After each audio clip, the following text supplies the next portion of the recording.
नमस्कार दर्शक बंधु मु इंजीनियर प्रदीप भुवनेश्वर एम्स इनफ्रावास्तु आपण मानक स्वागत जनाऊँगी। आज श्री रजत महापात्र रायरंगपुर एक प्रश्न व्हाट्सएप माध्यम पठाई। से प्रश्नटी है जे नमस्कार ज्योतिष महोदय मु गोटे आम सहर में प्लट किणा जाऊँगी। 4-5टा प्लट देखी सारे से देखे कहते जे सबू प्लटटी प्राय वास्तु हिसाब से ठीक अच्छी किंतु मु कन्फ्यूज आपण पाखु गाइड नापी चाहूँगी जे मु वास्तु प्रति किमिति ध्यान देले उपयुक्त प्लट सिलेक्शन करि। धन्यवाद रजत आपणकर आज वास्तु प्रति सचेतनता बहुत भल कथा। मो कहया कथा जदि आप प्लट किणा चाहूँगी ताले आपण प्रथम देखंतु जे प्लटर नैऋत्य दिग वास्तुरे मुख्य भूमिका ग्रहण करे।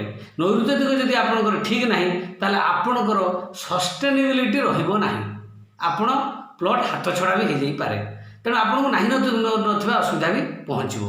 तेणु नैऋत्य दिगरे उच्चता लेवलिंग एवं स्लोपिंग ये जिनस को आप मुख्यतः ध्यान देवे और तार ज्यामितिर 90 डिग्री प्रति ध्यान निहाती दरकार।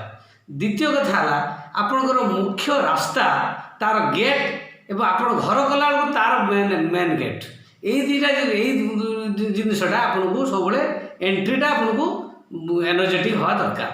तेणु एंट्री प्लस सस्टेनेबिलिटी ये दुईटा जिनस थे आपको आगे कुछ असुविधा हम ना।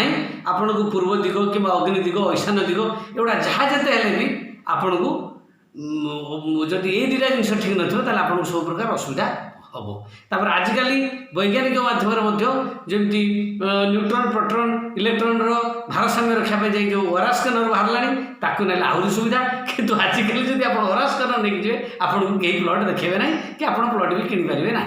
तेणु आप केवल मुख्य रास्ता और नैऋत्य को देखूँ आपको किसी असुविधा हम ना। धन्यवाद।